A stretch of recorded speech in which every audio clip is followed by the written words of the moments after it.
So coming back with a little bit more about the Gong Show, I wanted to talk about some of the people behind the scenes who worked on the show. Can you tell me about, for example, I know there's Milton DeLugg who worked on the music of the show? Milton DeLugg was fantastic. He came to the studio, and we had 60 acts that had music. Most of them, or maybe 50% of them had music. And working with these people, they were not pros. And Milton was so patient, and he arranged the music for every act, and he was great. He was just great. That's a lot of arranging to do for each episode. Tons. And working with untrained musicians, would he be transposing things into different keys? The musicians were the best in L.A. Well, I mean the acts. And the acts were totally untrained, and Milton was just incredible in that the patience that he had, and I didn't have that patience. But when you said the musicians were the best in L.A., so he was working with really trained musicians who would get the music for these terrible acts. Yes, these guys did all the big singers that came into L.A. I mean, they were studio musicians, and the very best. And this was a great gig. It was Saturday and Sunday when they usually weren't working, so it was a great way for them to pick up some money. And so if a vocalist failed and got gonged, it certainly wasn't, it was all him or her. It wasn't any of the musicians' other fault, which is a good way to look at it. What do you think is the legacy of the Gong Show, and how did it change TV at the time and change TV now? Well, I think that it may have been the first reality program of the time, and maybe I've been told that it sort of set the tone for reality programs that followed it. I don't see how that is exactly, but that's what I've been told. Well, you know, some of the critics in their negativity said that the show would be exploitative of these bad acts. Do you think that the Gong Show was any more or less exploitative than today's reality TV? No, not at all. I mean, we had bad acts. I think the shows that are on now have good acts. American Idol has great acts. Even what's the other show? America's Got Talent. Yeah, that has great acts. So true, but other reality shows that aren't necessarily talent shows that may have been somewhat born from the Gong Show are exploitative. That might be true. That might be true. I mean, we had a show called Three's a Crowd, which I think was the forerunner of a lot of these shows that took place afterwards, where we had the husband, the wife, and the secretary, and if the wife and husband had the correct answer, as opposed to the wife and to the husband and secretary, and that caused a lot of fights between the secretary and the wife, who went after each other almost physically, and in some of the cases physically, and that may have had. That didn't last very long. That was canceled by protest, I think, and I think that was the cause of some of the bad shows. But you know, you look just a decade or so later than that, and you have Jerry Springer and that ilk of talk show egging people on to have those kind of provocation. That's true. You may have fathered a little bit of that genre too. I did want to talk about some of your other shows, like. What was How's Your Mother-in-Law? That was that was a good show. I mean, I liked it, but the ABC didn't like it. We would have a son-in-law or a daughter-in-law come on and tell some horrible story about their mother-in-law. I mean, like one mother-in-law insisted that the son-in-law come into the house, and before he walked into the house, outside he was to spray under his arms with a deodorant, and then he came in to the house. So we would ask the audience to pick the worst mother-in-law of all of the three. We had three mother-in-laws, and they would do that, and the show was canceled. And why? What was the reaction? I mean, well, I think that a mother-in-law is somebody's mother, and I don't think you should make fun of mothers in general. I guess maybe there's a sensitivity. Is that what ABC had against the show? I'm not sure what they had against the show. I don't think it did that well. You know, again, when you think of all these shows we're talking about, they have direct descendants in things that are popular now. I mean, you look at The Marriage Ref on NBC. I don't know if you've seen it. No, I've never seen it. But it's about couples having a fight on camera about what bothers them about each other, and then celebrities judge which couple wins the fight. It really seems like that has antecedents in a lot of the things you did. Well, it might have, but I never watch those game shows anymore. I mean, I just don't watch them. So when I watch television, I watch news and PBS and things like that. Very different from some of the shows that you're famous for. Yes. What was Operation Entertainment? That was a variety show. That we went from military base to military base, and that was great because they would march in about 7,000 troops or more for every show, and we would have a guest host like a Don Rickles or somebody like that, and we had just a bunch of great acts. It was simply a variety show. But with a military theme. Now, Yes. This was in the post-Vietnam War era? Yes. So military would be less controversial at that time. And what made you want to do that? Was it a patriotism or... No, it was just a good idea. Did it last?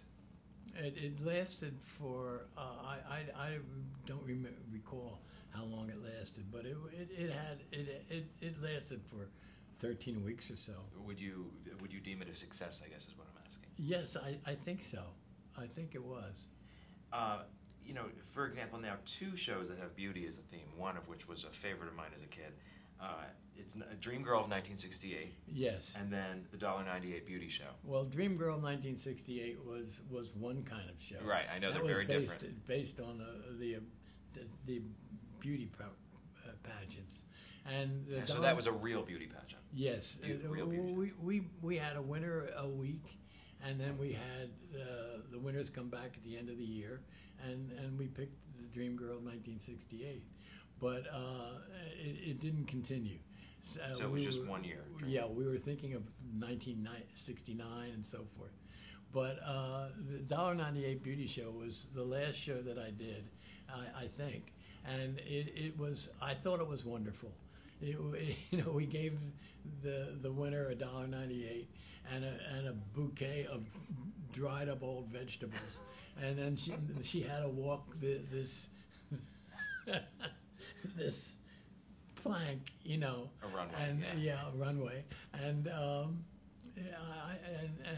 Rip Taylor was the host, and he sang the song at the end of the show. That would be almost a parody of "Here She Is, Miss America." Right? Yes, and I wrote the song, but I thought that was wonderful. Now, I mean, it seems like taking the tone of the Gong Show and grafting it onto a beauty pageant. Again, almost a parody of a beauty pageant. Yes. Is that what the format would be? What in the format? How many competitors would there be? What would they be judged on, and by whom? The very strange thing about that was I forget how many competitors we had, 5 or 6, but we had 3 celebrity judges who never said one word on television. I mean, in the half hour. They just sat in their seats and scribbled things on a pad of paper, but they never said one word, which I thought was an incredible feat. But frustrating for the audience who wanted to see that celebrity talk, I guess. Well, I didn't care about that. And so they would be judged on what? On rottenness or on beauty? Well, Like what? if we didn't like who they picked, we would do it over and pick someone else. So high integrity for the process. No question about it. Were there rounds like on a real beauty pageant where there would be like yes. personality and Yes. answering questions and Yes, there was a talent, and there was a question and answer period, and there was something else I forget, and they would parade constantly, in a bathing suit. right? Yeah. And were all the contestants women? Yes. What would make a woman want to go on that show and be crowned the $1.98 beauty? I have no idea. And yet, did you have people clamoring to do it? Oh yes, we always had people clamoring to do our shows. Were the contestants, in your opinion, usually attractive or not? Sometimes they were, and sometimes they weren't. It's just it boggles my mind what would make a woman who thinks she's unattractive go on the air and be crowned the $1.98 beauty. There's a ham in all of us. I guess there is, and it was a fun show. I remember loving it. I loved it. Before I move on to some other questions about your books, there are a few other game shows we didn't get to, and I wondered if you had some comment on them. The Family Game, the Game Game, the Parent Game. Well, the game, I don't even remember what that was. And the Family Game was the parents and kids, and they would just be. It was a version of the Newlywed Game. So answering questions about each Yeah. other. We also didn't talk about Treasure Hunt and New Treasure Hunt. Now, was Treasure Hunt originally your creation, or did you acquire it for New Treasure Hunt? I think I acquired it from someone else. Okay. And there were boxes with $25,000 in one of the boxes, and the host of the Parent Game of Treasure Hunt would Who was try Jeff to, Edwards, right? Jeff Edwards. I instructed him to try to make the contestant feel that inside that box was a $25,000 check. So he would lift the lid up and say, oh, and the contestant would get crazy, and then he would say, you want a peanut butter and jelly sandwich. And the lady that won that sandwich walked away in disgust, didn't even want the sandwich. And then he said, oh, come back here. And she came back, and he said, you want a picnic basket to put that sandwich in. And she walked away again, not carrying her picnic basket, not very happy. And then Jeff said, come on back again. You've won a brand new car to put your picnic basket in. And the lady fainted. She just went down like a log. Is that your most famous example of a contestant reaction? Yes. Did it happen more than once, or just one? No, lady just fainted? once. Okay. And she fainted, and her face was laying in all this wires and rubble and things like that. And my director, he wanted to pull up. I said, stay down there, just stay with her. And she jumped up eventually and was fine. And then Mike Wallace interviewed me on 60 Minutes, and he asked about that I tormented my contestants, and I said, I think that woman just had the most exciting day of her life, and so he went to that lady's house, and I went to Boston, and I watched. I was on a book tour or something, and I watched in my hotel room, and he asked that lady, and she had a little bra strap hanging down and these Bermuda shorts on, the same thing she wore on the show, and he asked her, was that a nightmare? She said, no, that was the most exciting day of my life.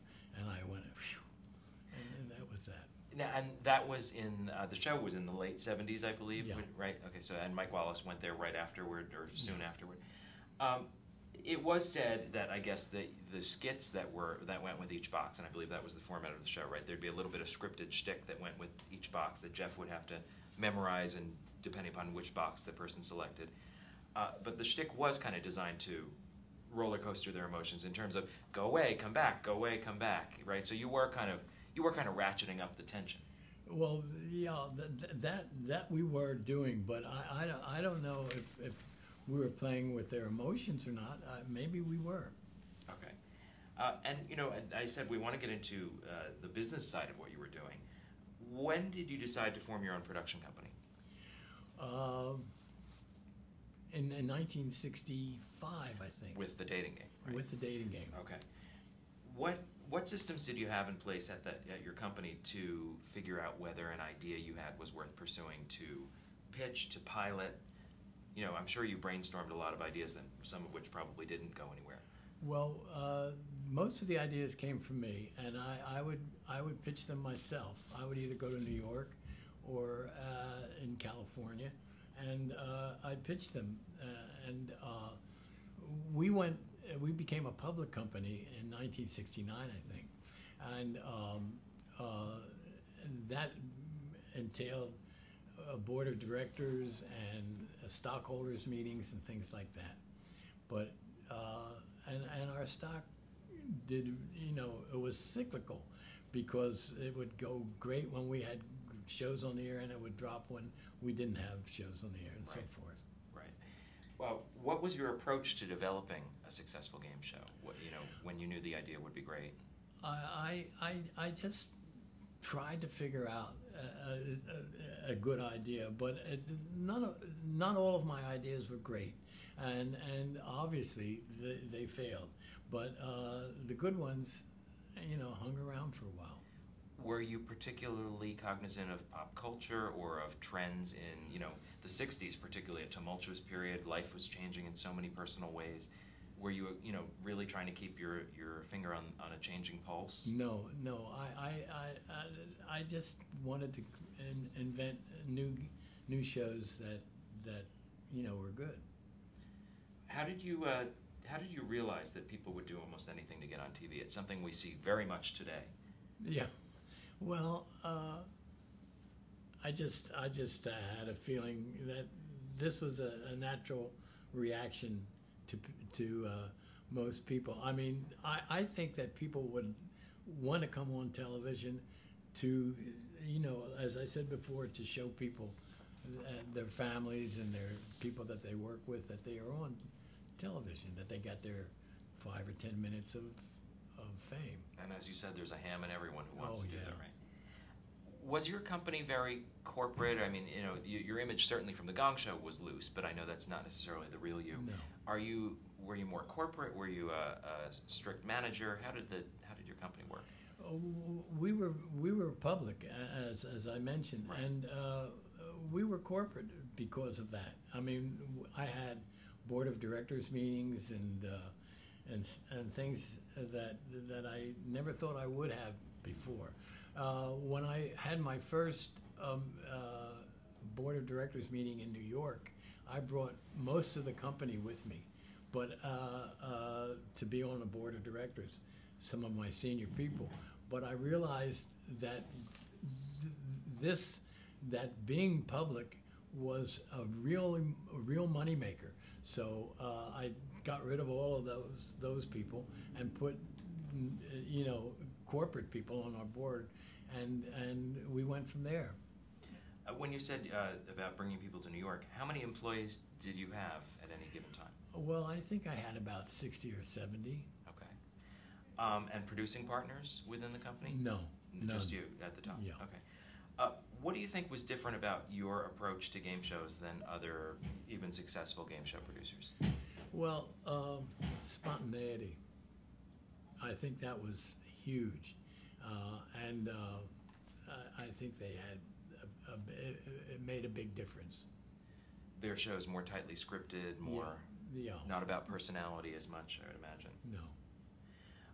Why did you change the name of your company to Barris Industries when you did in 1986? Well, it was before it was Chuck Barris Productions, but I don't think that was, we were not a public company we were a public company, and we weren't just a television company. So we added, other companies to the umbrella, and so I changed the name to Barris Industries. To give you more of a broad scope, Yeah. I imagine, right? And then just a year later, you sold your shares in 1987. Why did you do that? I wanted out. Why burned out? I mean, I know you talked about the Gong Show experience. Yeah, well, I got a good price for the company, and I decided to sell it and go to France, where I spent 10 years. Wow. And now that was the sale to Sony, as you said? Yeah. Does Sony currently own your game show library? Yes. Okay, so repeats and everything, that's through them? Yeah. Okay, let's talk about your books, because I really want to get into that. I'm fascinated by them. Your first book in 1974, You and Me, Babe. What was that about, and why did you decide to write it? Well, most of the books that I wrote were autobiographical, and that was about my first marriage to Della's mother, and that was the CBS family, and I went to Saint-Tropez to write that book, and I finished it in like 3 or 4 weeks. And so I decided to go on and stay there, and I wrote the eventual You and Me, Babe, and it became it was a bestseller for 7 weeks on the New York Times list. Do you think that your fame and notoriety from the Gong Show and from your game shows were fed into those sales of the book? No, I don't think that was the reason. I just think that it was a good book. I read another book that was Love Story by Eric Siegel, right. And I thought, I can do better than that. So I wrote You and Me, Babe, which wasn't better than that, but but it was a good book. Was it a memoir, or was it a fictionalized version of your relationship? It was a fictionalized version. And what you talked about the sales. What were the critical reactions? Well, they weren't good. I mean, the New York Times bestseller list said something derogatory about the book when they put You and Me, Babe, and they put a little line underneath it. But I loved the book. I thought it was great. And in 1982, your first memoir, Confessions of a Dangerous Mind, an unauthorized autobiography. Okay, well, there's so much to talk about that book. Again, why did you write that book? And then I want to talk about some of the content. Well, I was angry at the time. I checked into the Wyndham Hotel, which is on 60 something Street, and in New York. Yes, in New York, and it's just behind Rumpelmeyer's or the Park Sheraton, and in that hotel, I decided to stay for 2 weeks and write Confessions of a Dangerous Mind. But I stayed for 2 years and eventually moved everything into that apartment, the hotel room, and the book, St. Martin's Press published the book first, and Tom McCormick, who was president of St. Martin's, loved the book. He said, and he printed 100,000 copies, and that was a huge printing in those days, and it sold about 7,800. So I had tons of books as a remainder, and eventually, it became a movie. Right. Certainly, it had its following, whether it's a cult following or not. But there were people dedicated to it. It went through, I know, for a movie, a somewhat, I guess, typical for a movie, tortured development process of being turned over, and then ultimately a George Clooney directed film. In the film, they talk about some of the stuff you write about, and I know you've been asked over the years countless times about whether the stuff you wrote in that book are true, particularly the part about your work as a secret CIA assassin. What do you say when people ask you about it? Well, I don't answer that question ever, and I can just tell you that the number 2 guy in the CIA said, in answer to reporters asking that question, that I must have been standing too close to the gong when I say things like that. But still, I'll never say one way or the other. Why do you think people are so fascinated that they need to know whether it's true or not? Well, it's an interesting question. I mean, being an assassin for the United States is not in the general public.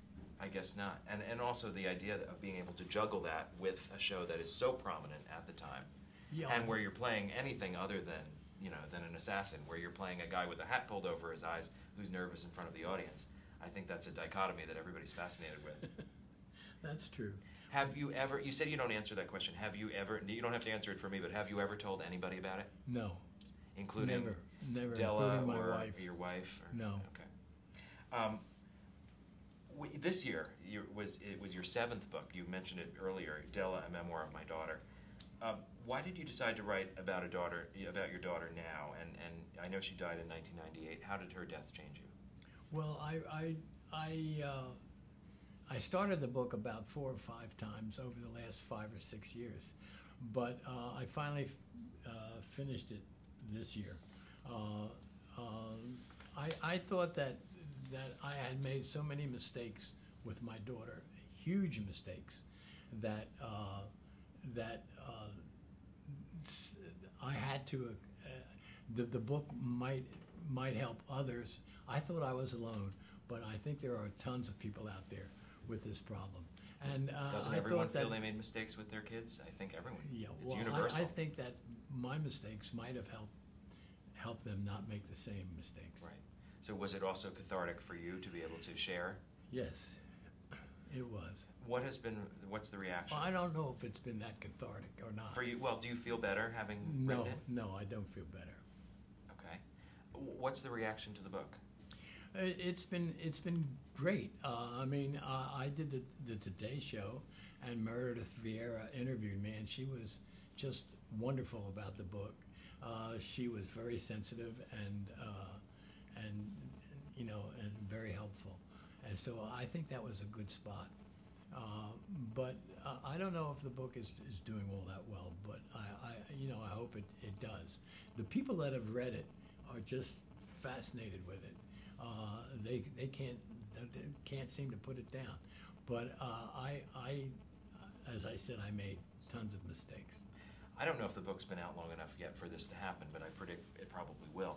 Do you think you're going to hear from either parents or children who say, thank you, you really helped us avoid a mistake, or you helped us avoid something tragic? When you write personally. I hope I do. I did an interview with someone who read the book, and they told me that they didn't get along with their father at all, but after finishing Della, the person called his father and told him he loved him, and I thought that was great. If I get that kind of a thing from the book, I'll be very happy. Exactly. And let's end on your legacy now and talk about what's going on with you now as well. You've been called the godfather of reality TV, and we talked a little bit about how the Gong Show may have spurred reality TV. What do you think about the title? How do you feel about having that mantle? Well, I don't know about the title. I don't know if that is really true, but I do know that this will happen. When I die, the headline will be "Gong Show host dies," and I don't think that is everything that I was, and that bothers me. Sure. Well, and that leads me to ask you, do you think that you've met or exceeded what you originally wanted to do in a career? Yes. I think that I've had a great life, and I think that I've succeeded in doing more things than I ever thought I would do. When you were an NBC page, would you ever have predicted the path that you were on? No, not at all. Were you interested in game shows before the ABC experience? No, not at all. So life is a surprise. Yes, it is. What are your goals now? To live a happy life, to continue just going on. Do you have any particular artistic areas that you want to pursue, like more books, more TV? Well, I'm trying to write more books, but Della took a lot out of me for some reason or other. And so I haven't, personal. I haven't been able to write that much since then, but I wrote a mystery. The last book I wrote was Who Killed Art Deco, which was a mystery, Right. and I'd never written a mystery before. So now I'm thinking about writing a Western called Stinky River, and I don't know. I'm having fun playing with it, but I don't know if I'll ever complete it. Well, you've been prolific, so it sounds like it's likely. We talked about your conflicted feelings about hosting the Gong Show, the good and the bad. I know that you said the bad, that you were uncomfortable, but then when I asked you, about quitting, and you said I thought I was good, it seems like there's some pride in there too. Oh yeah. What did you like most about it, about being the host? Well, I didn't like anything about it at the time, but subsequently, I find a lot of people who really love that show, and they come up to me all the time and tell me that, and I think that's kind of good. What are your interests outside of work? Well, I was a photographer for a period of time. I painted a little bit, but if I had to do anything again, I would probably revert to photography. But I don't think that's good. So I'll keep writing. But you don't want to pursue photography now? No. I Why don't not? know why. It just seems like a waste. In 2005, TV Guide did a rating of the top 50 greatest game shows of all time. And, of course, the dating game, the newlywed game, and the Gong Show all ranked. What does it mean to you that, you have 3 of the top 50 shows that will be remembered for so long? Well, it's a good feeling, I'll tell you that. But it's not the end-all of anything. I just feel that I've been pretty lucky. What do you think has been your legacy in TV? I don't think I have a legacy. Oh. I don't know. I don't think we'd be here today if you didn't have a legacy. I think this should be a clue right here. Well, it's nice being interviewed by the Emmy people, but I still am confused about what my legacy is. Well, how about in pop culture? What do you think? How do you think you affected pop culture? I think I affected it, but I don't know to what extent. I just don't know. Well, we talked about reality television. It certainly, there's been a change in the tone of a lot of TV shows. I don't know whether you caused it or whether you were riding the very early part of the wave that was happening, but certainly, I think some of the shows we've mentioned that are on the air now owe a lot to yours. Yes, that's true. We talked about the guy who did the lizard on the plane. What are some of the most bizarre fan encounters you've had over the years? Well, I only remember one. A man asked me for my autograph, and I had just read that Paul Newman never gave autographs out. So I said, I don't give out autographs. And he said, no. He said, I have my pencil and paper right here. And I said, no, I don't do that. And so he drifted off, and he went away. And I felt so bad that I didn't give him my autograph that I turned around and I couldn't find him. He had gone. And I just remember that. Was that during the Gong Show craze, or was that after? That was probably during it. Okay. What about fan letters? What are the letters and gifts? What are the craziest, weirdest letters and gifts you've gotten from Well, fans? I get lots. I get some fan letters now and then, and I try to answer them, and then I toss them away. They all want pictures with my signature, and I usually reply and then toss them. I don't remember the good ones. But weird stuff. Even in the past, did fans send you weird stuff? Not really. Not really. I'm sorry. I can't help you. No, it's probably good. I don't want to know what people would think to send you. What do you think in general makes a great game show host? I repeat that if he doesn't get bored, if he just keeps alert and hears and has repartee with the contestants. I think that's all part of a good game show host. Do you miss producing the game shows? At times I do. Yes, I do. Particularly now, as I get older, it seems like you're running out of time to do things. I mean, you can't start anything now. I can't. I'm 81, and it's very difficult to start something at this time of your life. And I would love to start something, but I just don't know what that might be. Well, we're having, ever since Who Wants to Be a Millionaire and continuing to this day, we're having such a game show renaissance even on primetime again. Do you ever consider that maybe you might? No, that's the one area. That's the one area, television, that I don't want to go back to. I don't know why, but I just don't. So I just have to, read a lot and write a lot, and maybe that'll work. What in your entire career is your proudest achievement? Palisades Park.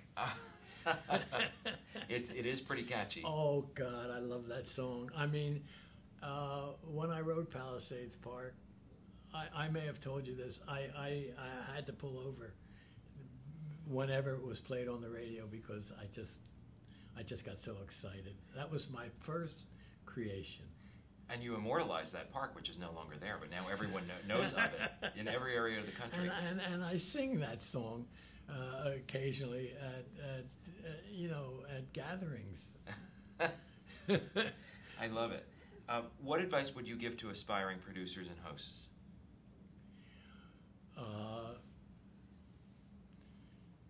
I don't really have any advice other than what I've said for hosts. Producers, I couldn't care less about. They don't exist as far as I'm concerned. Now, yeah, I know that you are not into television these days, as you said. And then we will wrap on the last question, which is one for the ages here. How would you like to be remembered? Not as the Gong Show host, as an author. Maybe that would be good, but those chances are slim too. So I think it's always going to be the Gong Show host. On my gravestone, gonged. That's what it's going to be. And there's nothing I can do about that. Okay, on your real gravestone, you can choose what's going to go on there. It's not going to be gonged, right? No. Do you have a saying for hopefully it's a long time off. Do you have a saying that you've chosen in your mind? No, I haven't. Okay, good. I hope it's not gonged. Thank you. Thank you so much. It's been really wonderful. It's been a pleasure.